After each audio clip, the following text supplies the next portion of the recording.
Resident Evil 7 might be my favorite game in the franchise. Its tense and atmospheric gameplay was complemented almost perfectly with the Deep South flavored horror aesthetic of the Baker family, making for a truly claustrophobic and chilling survival horror experience, while also having some decent action thrown in there as well. When Village was announced, we were quickly told that the game was going to be a continuation of RE7's story, but would also take inspiration from Resident Evil 4, which on a surface level seems pretty awesome. Tons of people loved RE7, including myself, and tons of people also love RE4, including myself. How could this not be a great game? Well, after completing the game, I can say that while I did enjoy myself overall and do like this game, I can't say that I love it. Ultimately, though, I think that Village takes elements of both games that should make the game better, but ends up feeling like a shallower version of both games. I played Resident Evil Village on my PC twice for this review, once on normal difficulty and the second time on New Game Plus hardcore difficulty. This video will contain mild spoilers for the game. I won't be spoiling anything that wasn't in a trailer, but I will talk about certain parts of the game not shown in trailers without going too in depth.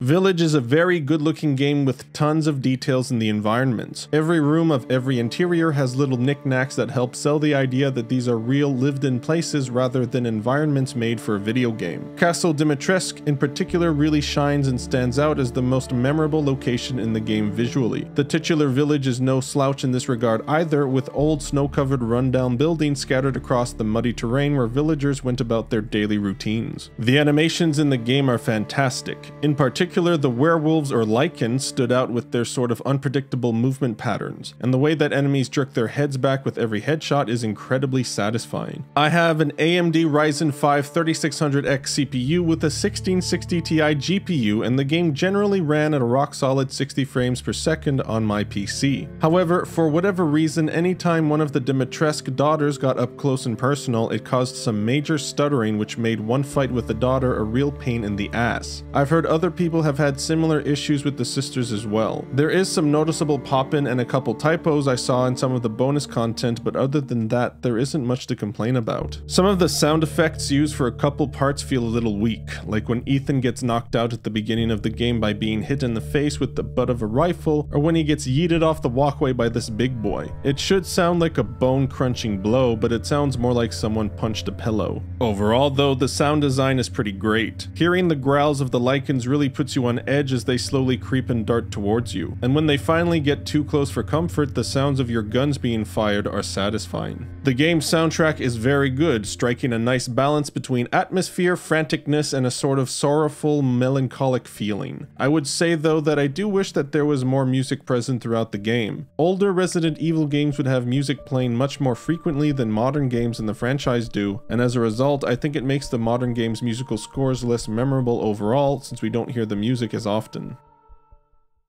Resident Evil Village takes place 3 years after the events of RE7. Ethan and his wife Mia have relocated to an unspecified European country to start a new life with their newborn daughter Rose. Their familial bliss is short-lived, however, when Chris boulder-punching Redfield, who is a series protagonist in case you didn't know, comes through with his squad and assassinates Mia in front of Ethan. Ethan is mildly upset by this, but Chris refuses to explain what the hell just happened, and Ethan is taken into custody along with Rose. As they're being transported, the vehicle crashes near a completely normal village, and Ethan soon learns that Rose has been taken to the village and that the village is actually not normal at all. Can you believe it? To be perfectly blunt, I did not like Village's story. Resident Evil has never been known for its amazing and emotional narratives on par with games like Red Dead 2 or The Last of Us, but even by Resi standards, this game's story falls short. The characters are a real mixed bag, which is a shame because I do actually like most of the characters in the Resident Evil mythos, even if they're not the most nuanced or realistic. I want to see Jill Valentine survive and ultimately defeat her nemesis.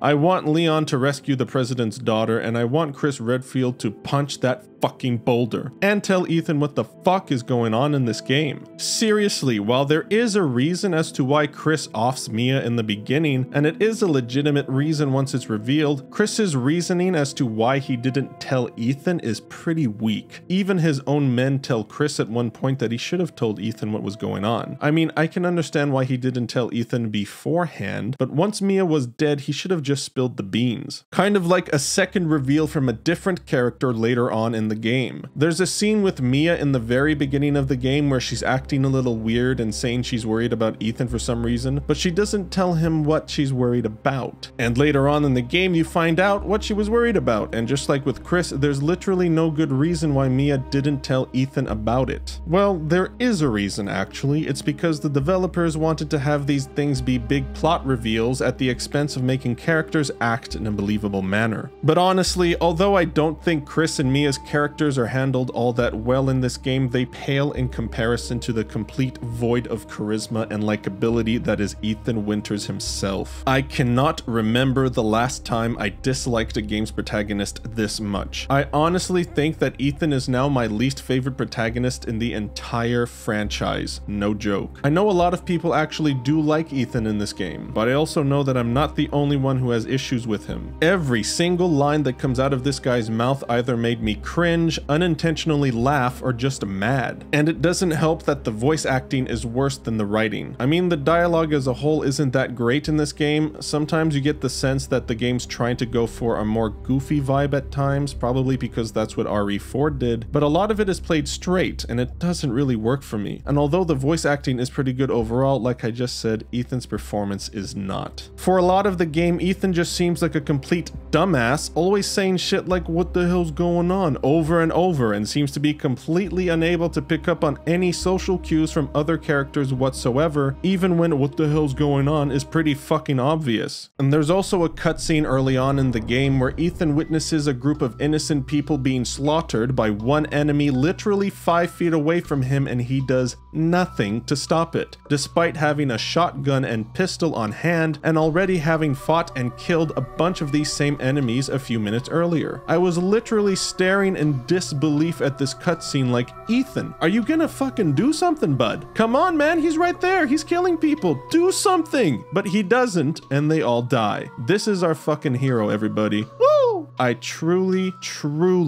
disliked Ethan in this game. As for the narrative itself, I mean, it's your typical Resident Evil stuff with the thing that turns people into monsters. This time, instead of zombies, it's werewolves and vampires and whatnot, which is cool. Without getting too specific, there is a revelation near the end of the game that has to do with the origins of the T-Virus, and I just don't care. It's kind of funny that Assassin's Creed Origins was the last game I played, which was at the time of release the latest game in a long-running franchise that was marketing itself as the beginning of it all, the origins of the Brotherhood.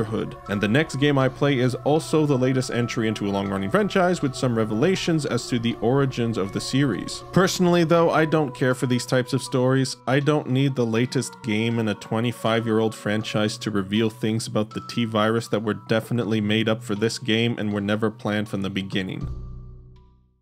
Resident Evil started out as a survival horror series with an emphasis on solving puzzles, collecting useful resources, managing said resources with a limited inventory space, and combat. At a certain point, however, the game started to shift their focus from survival horror to action horror before returning to the series' survival horror roots with RE7. And while I certainly do enjoy some of those titles like RE4, I definitely prefer the survival horror Resi games. Resident Evil 8 is more of an action horror entry into the franchise, and I would argue has even less survival horror in its gameplay than RE3 Remake did. Firstly, the merchant system from RE4 makes a return, only instead of the fan-favorite merchant character, we now have the Duke to sell us his wares. Whenever you kill an enemy, they will drop lei, which is this game's currency. You can use lei to buy items from the Duke, things like ammo, inventory space, weapons, and crafting recipes for ammo. You can also sell things to the Duke as well, like various treasures you can find while exploring the environments or special crystals that you get when you defeat specific enemies or solve puzzles. Finally, you can also get the Duke to make your special recipes from animal goods you can obtain by killing animals you encounter around the village. These recipes will give you permanent stat increases like more health or a faster movement speed. Your weapons can be upgraded as well, increasing things like damage dealt, max ammo capacity, and lowering recoil. There is no storage system like in the last few RE games, so figuring out what to spend your money on and managing your inventory appropriately should be a pretty integral part of the experience to make up for that, like it was in RE4. Unfortunately, it really isn't. The game's inventory management system is almost non-existent for the simple reason of the inventory being too large. Every RE game gives you upgrades to enlarge your inventory, so this isn't a new idea that Village came up with. But the starting inventory is already pretty big, and by the time it's fully upgraded, it's massive. I never ran out of inventory space in my entire first playthrough, not even once. The only time I ran out of space was on my New Game Plus playthrough after I unlocked the infinite grenade launcher. And the only reason my inventory filled up is because I couldn't be bothered to sell all the ammo I wasn't using because I didn't need it. So it took having a gun with literally infinite ammo for my inventory to fill up. Village also has a crafting system where you can craft ammo and health potions, but it's completely separate from your actual inventory system. All the crafting materials you collect are stored in their inventory that does not have a limit, or at the very least, if there is a limit, I never reached it. In a lot of RE games, figuring out what to bring with you based on what you think you'll need is a core element of the game. Decisions like whether you should take less ammo and health items in order to save space for a new weapon or key item you might come across. Or if you didn't do that, then once you actually do come across a key item or something, trying to figure out whether you should waste some ammo or a health item in order to pick it up right away, or leave it there and come back for it later once some space has been cleared. These decisions are integral to a survival horror Resident Evil experience, in my opinion. But having the inventory space be so big completely negates the very point of having an inventory system in the first place. Ammo is also a non-factor because there was never a situation where you won't have access to more ammo, either by crafting it, buying it, or finding it. Health items as well can be crafted, bought, or found, so the whole resource management system is out of whack. I want to be clear that I don't have a problem with the merchant system or crafting or whatever, but these systems just aren't tuned properly for a real survival horror experience. There have been some improvements made from RE7 to RE8. Instead of having to switch to your knife every time you want to smash a crate, you can now just press F and it will automatically swipe with your knife and break the box, which is actually a really convenient change. There's also more enemy variety, which was a big complaint about RE7, though I still think the game could have used a couple more different enemies. There are some houses that allow you to barricade their doors to help deal with an onslaught of enemies, or have flower bags you can shoot to puff up a smoke screen of sorts to obscure enemies' vision. You can still block attacks and even push enemies back to give yourself some breathing room. And whenever you take enough damage to kill you, you'll enter a near-death state, which gives you one more chance to heal yourself. And the combat is good. In fact, it's really good. The gameplay feels buttery smooth, especially the gunplay. Firing the assortment of weapons you can get your hands on throughout the course of the game never got old. These weapons rock. And some parts of the game were genuinely tense in the great old school Resident Evil kind of way, where you're facing down a group of werewolves all snarling and howling at you, and you're trying to make your shots count by not missing them despite their unpredictable movements. But one of the things I noticed as I was playing through Village is just how linear it is. I expected the intro to be linear, and it is, and it goes on for quite a while. But once I got to Lady Dimitrescu's castle, I was excited for the game to finally open up and give me that Metroidvania style exploration. So I entered the castle and began trying every door, only to find that there was only one door unlocked. And then I went through that door only to find again that there was only one more door unlocked, and so on and so forth. On a surface level, Village's environments are designed like a traditional Resident Evil environment, like the Baker House from RE7. You look at the map and think, wow, look at all these different levels and rooms and corridors to explore. But when you actually get to the nitty-gritty of it, Village's environments have more in common with RE4 in the way that the developers want you to move through them.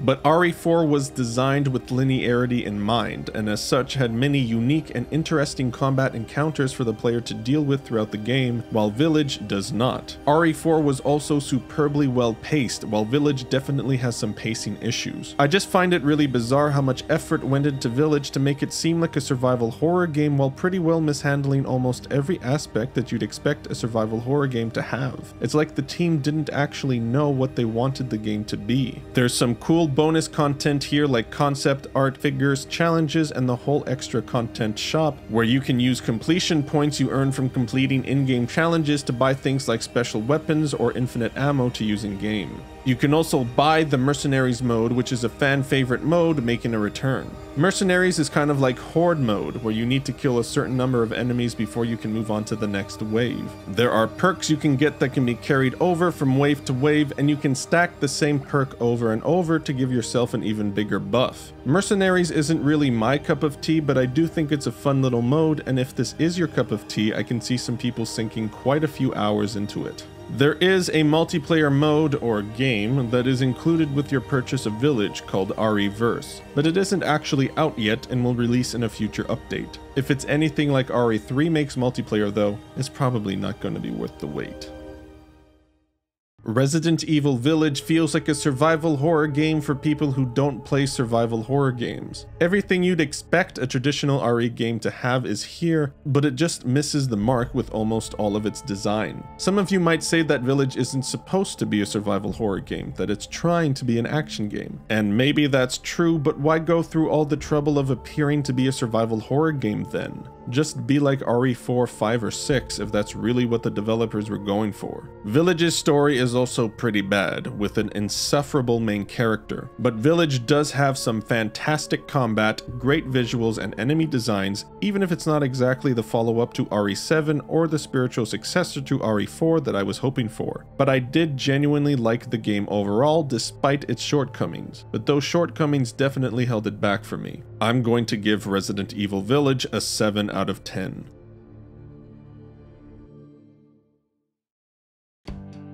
Oh boy, there's a lot going on in my life at the moment, so I really don't know how frequently I'll be able to get these reviews out. I guess for the time being, I'll say that these videos will come out when they come out, and that's all I can promise for the foreseeable future. It kinda sucks, but at the same time, real life comes first. The next review will be for Ratchet & Clank Rift Apart, so stay tuned for that one. If you enjoyed this video, please consider leaving a like, subscribing, and commenting your thoughts on the game. Thanks for watching.